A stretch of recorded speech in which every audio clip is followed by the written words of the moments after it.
રીતે કામ હાલતું હતું.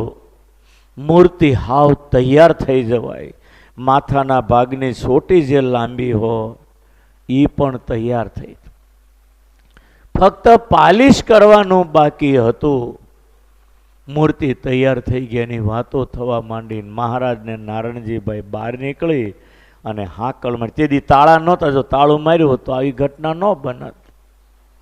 પણ હાકળ મારીને મહારાજ અને નારણજીભાઈ રસોડે ઠાકોરજી જમાડવા ગયા. ત્યારે લાડુબા, જીવુબા ને રાજબાને એમ થયું કે હાલો ને આપણે જોઈ આવીએ મૂર્તિ કેવી કરી. મહારાજ પાસે બે એટલે કાંઈ કસૂર તો હોય નહીં, પણ હાલો ને આપણે દર્શન કરી આવીએ. એટલે કોઈ બપોર વચ્ચે દરબારગઢમાં નહીં અને મોટી બા હાકળ ઉગાડી અંદર ગયા. મૂર્તિ જોઈને રાજી થયા. મૂર્તિ બહુ સરસ તૈયાર થઈ, ફક્ત સોટીને પાલિશ કરવાનું અને સામાન્ય ઘાટ ઘડવાનું જરાક સામાન્ય બાકી હશે. અને મહારાજને જમવા લઈ ગયા હતા. આ બાજુ લાડુબા, જીવુબા, રાજબા આવ્યા. બાણું ઉગાડીને મૂર્તિ જોઈને એટલા રાજી થયા. ઓહો, આ મૂર્તિ મંદિરમાં બિરાજશે અને દર્શન કરનારા આવશે, કેટલા રાજી થશે. એટલા હરખમાં આવી ગયા. અને વિચાર કરતા કરતા મહારાજ મોટી બા મૂર્તિને પગે અડીને આંખે અડાડી દર્શન કરીને બાવણું બંધ કરીને વૈયા ગયા. અને પછી જ્યારે મહારાજ અને નારણજીભાઈ આવ્યા, મહારાજ ખુરશીએ બેઠા. મહારાજની નજર છે મહારાજને આ ચરિત્ર કરવું કે સીણી લઈને જાઉં, ઓલી સોટીના ભાગમાં હથોડીને આમ ટણકો મારે અને એમાંથી લોહીની શેડ નીકળી. મહારાજ કે નારણજીભાઈ રહેવા દો, આમાં અમારો પ્રવેશ થઈ ગયો, આમાં લક્ષ્મીનો હાથ અડી ગયો છે. અને મોટી બા એટલે લાડુબા, જીવુબા એ રાધા ને લક્ષ્મીનો અવતાર હતા. હવે રહેવા દો, આમાં અમારો પ્રવેશ થઈ ગયો છે. પછી એ છોટી હરખી નહોતી કરી, પણ આ 150 વર્ષથી પાટોત્સવમાં હાથ ફેરવે ને એટલે કાંઈક હરખી થઈ ગઈ, બાકી હરખી હતી નહીં. એ ચમત્કારી ગોપીનાથજી મહારાજ આજે આપણા સુખ માટે ગઢડામાં ઊભા છે. કેવી અલૌકિક મૂર્તિ તમે કલ્પના કરો. નારણજીભાઈ એટલે વિશ્વકર્માનો અવતાર. વિશ્વકર્મા એટલે 33 કરોડ દેવતાઓના એન્જિનિયર, શિલ્પકાર કહેવાય. આવા સત્સંગની અંદર દાખલા બની ગયેલા છે. આ સંપ્રદાય સામાન્ય નથી. હિન્દુસ્તાનના 2000 ધર્મોને ભેળા કરો તો આ સ્વામિનારાયણ સંપ્રદાયને આંબી શકે નહીં. દુનિયામાં ન કહેવાય, પણ પુરુષોત્તમ નારાયણ જેણે ઓળખ્યા હોય એણે આ વિચારવું જોઈએ. આપણે સર્વોપરીના ઉપાસક છીએ. હિન્દુસ્તાનના 2000 ધર્મો આ સંપ્રદાયને આંબી શકે એમ નથી. અને મહારાજ જ્યારે કહેતા સંતો ગામડે ગામડે સત્સંગ કરાવો, આપણે કરોડો જીવના કલ્યાણ કરવા, ત્યારે સંતો એમ કહેતા મહારાજ તમે આજ્ઞા કરો એટલી વાર.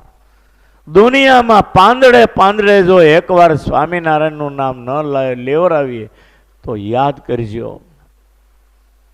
અને તેથી મહારાજ કે વાહ મારા સંતો, રેશે તમારા મુખનું પાણી, સર્વે ભેખ થાશે ધૂળ ધાણી.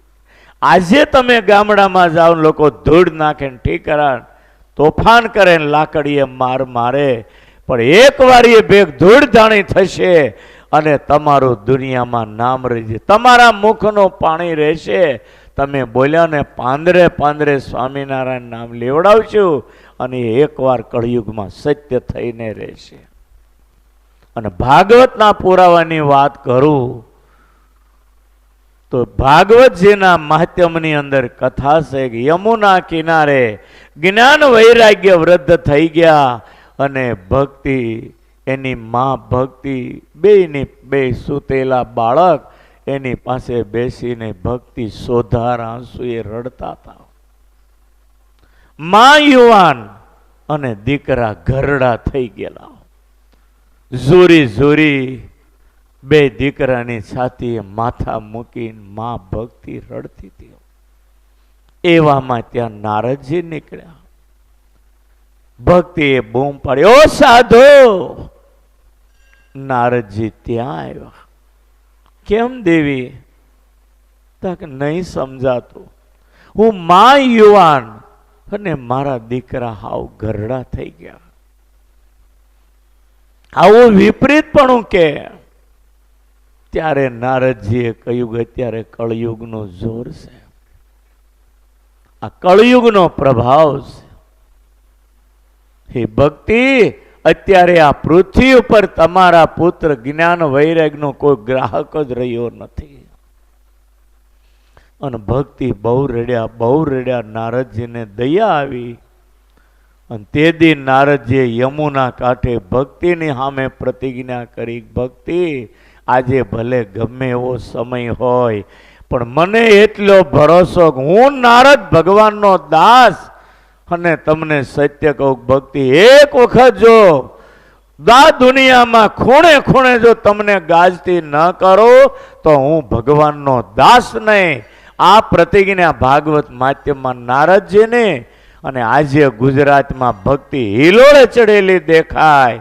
અને એનો પુરાવો નિષ્કુળાનંદ સ્વામી ભક્ત ચિંતામણીમાં આપે. ભક્તિ બલી ગુજરાતમાં એવી આજ નહીં ત્રિભુવન. આ ભક્ત ચિંતામણીના શબ્દો છે. ગુજરાતના ભક્તોની જ્યારે ભક્તિ જોઈ ત્યારે હિલોળે ચડેલા નિષ્કુળાનંદ સ્વામી આ શબ્દો એમાં લખ્યા છે. એટલે મોટા પુરુષની વાત કલ્પના બહારની હોય છે. નીલકંઠ વર્ણી ભગવાને જ્યારે આ પુલાશ્રમને જોયો અને બોલ્યા છે, દર્શન માત્રથી મહાપાતકને નાશ કરતા. આ શતાનંદ સ્વામીએ જે આ શબ્દો લખ્યા ને એની ઉપર આજે તમને આખી મેં કથા કીધી. શતાનંદ સ્વામી એટલે મૈત્રીનો અવતાર. ભાગવતમાં 1, 2 ને 3 સ્કંદમાં મૈત્રેયનો અને વિદુરનો સંવાદ છે. અને એ જ મૈત્રેય આ સત્સંગમાં એવા શતાનંદ સ્વામી રૂપે અને સત્સંગી જીવનમાં શતાનંદ સ્વામી પોતે ભગવાને જ્યારે ત્રિકાળ જ્ઞાન આપ્યું ત્યારે પોતે સત્સંગીને એવું બોલ્યા કે લે હાલે, હું પોતે જ મૈત્રીનો અવતાર છું અને ભગવાન મને એના ગુણ ગાવા માટે લાવ્યા છે. અને પછી દભાણમાં દીક્ષા લઈ અને મહારાજને કહ્યું, પ્રભુ તમારા ગુણ ગાવાની મને આજ્ઞા આપો. મહારાજ કે હું તમને ગઢડા લઈ જઈ ત્યાં દીક્ષા આપીશ અને હું આજ્ઞા કરું ત્યારે તમે મારા ચરિત્ર લખજો. અને ગઢડા જઈ દીક્ષા આપી શતાનંદ સ્વામી નામ પાડ્યું અને એને આજ્ઞા કરીને એમણે આપણો આ સત્સંગી જીવન ગ્રંથ લખ્યો છે.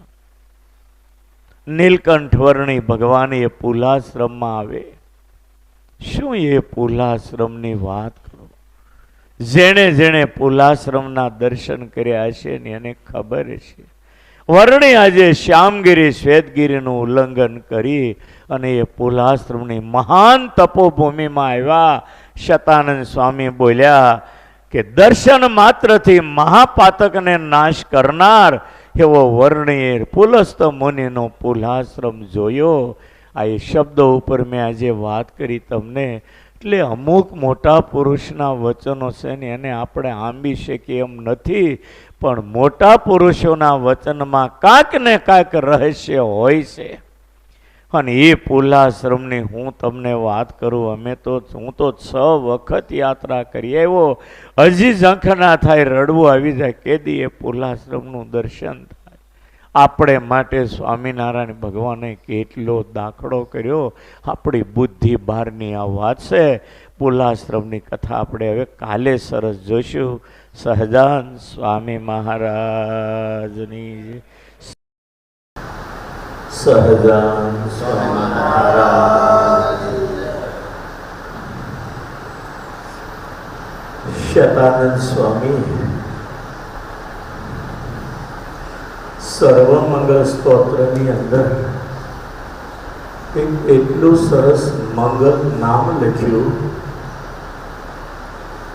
જેમાં લખ્યું છે ઉલ્હાશ્રમે નિત્ય વાસાય નમઃ.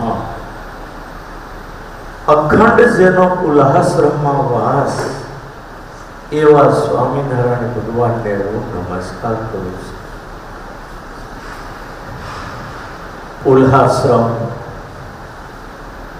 સદાનંદ સ્વામીના શબ્દો એવું કહેતા હોય કે ઉલ્હાશ્રમ તીર્થ એ દર્શન માત્રથી મહાપાતકનો નાશ કરનાર.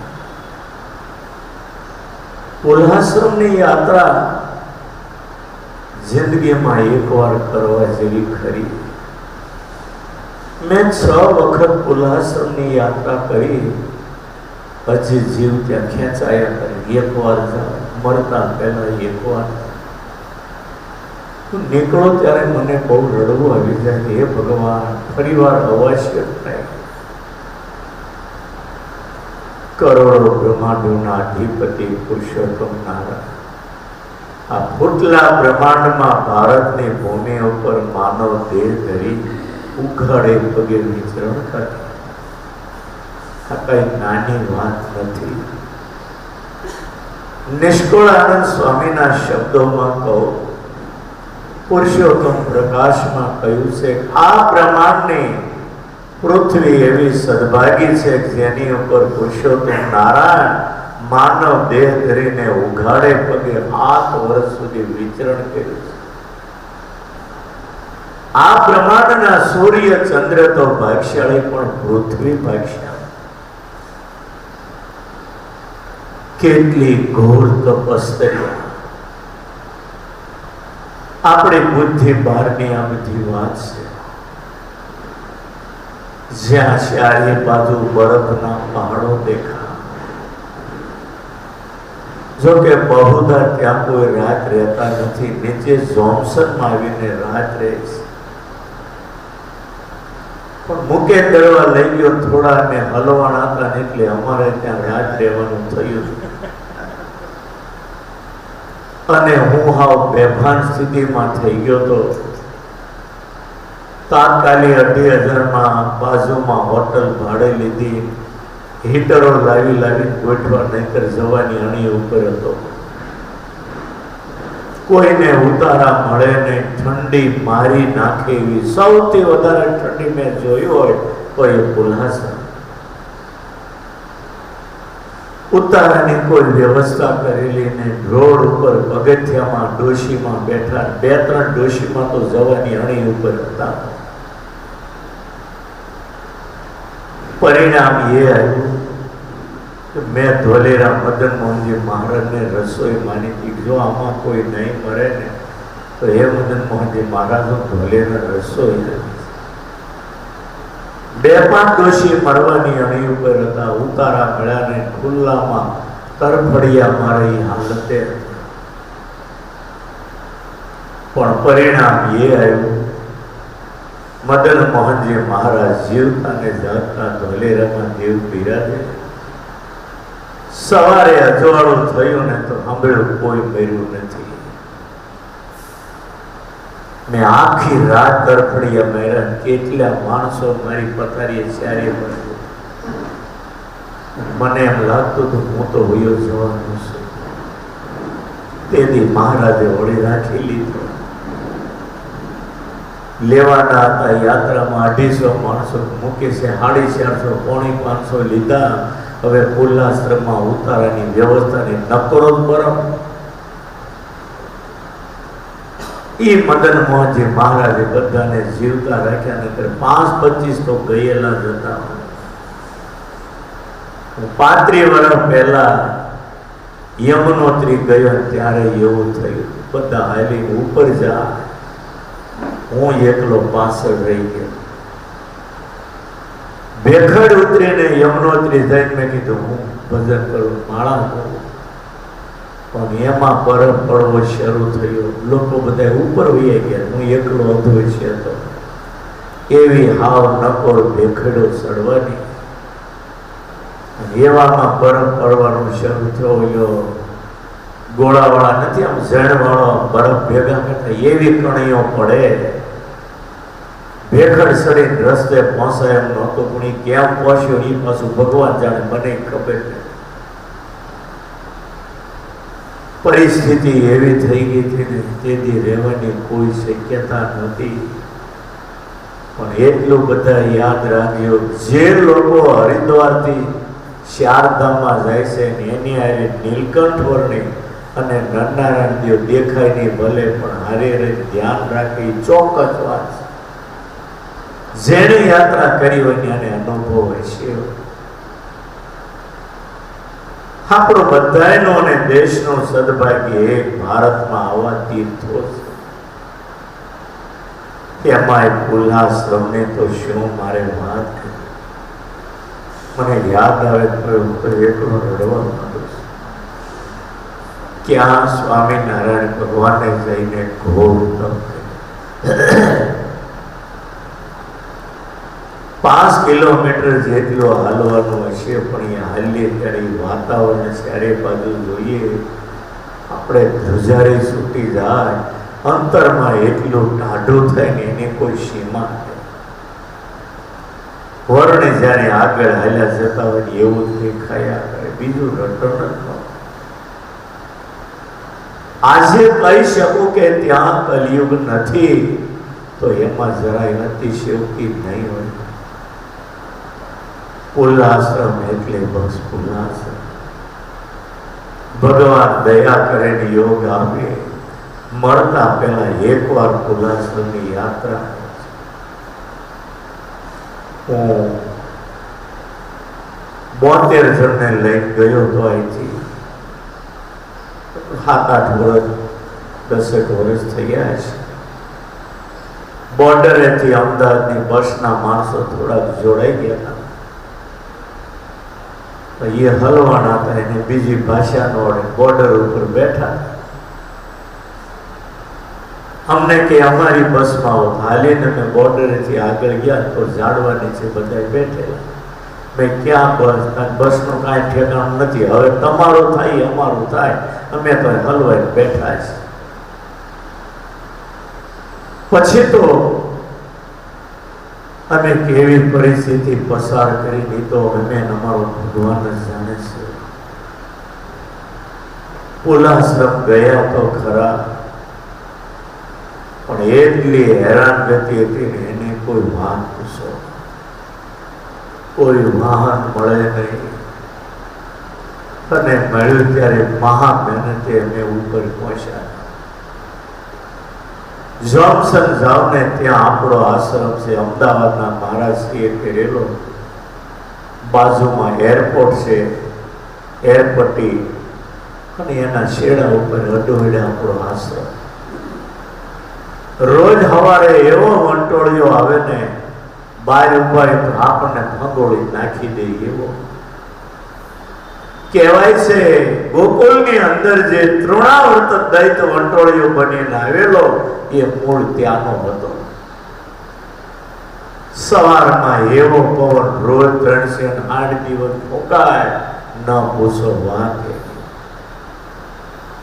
ત્યાંથી પછી જીપો કરી આગળ મુક્તિના ઉલ્લાશ્રમ જવા.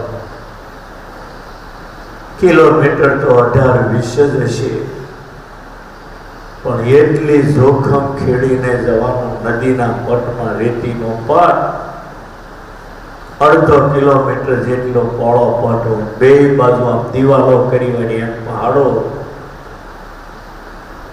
જે ઉલ્લાશ્રમ ગયા છે ને એને અત્યારે એ દ્રશ્યો દેખાવા માંડ્યા છે. હું યાદ કરું જે ઉલ્લાશ્રમ ગયા હોય ઉશી આંગળી કરો છો, અડધા તો ગયા છો.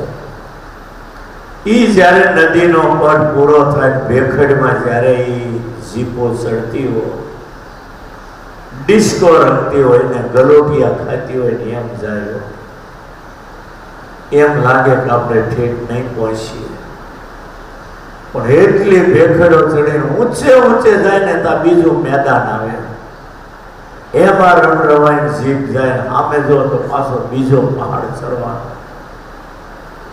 4-5 પહાડ ચડીને ઉપર જઈએ પછી 3 કિલોમીટર જેવું થતું છે, પણ એ કેમ સડીએ એ તો ભગવાન જાણે, અને ભગવાન લઈ જાય ને તો જ સમજાય.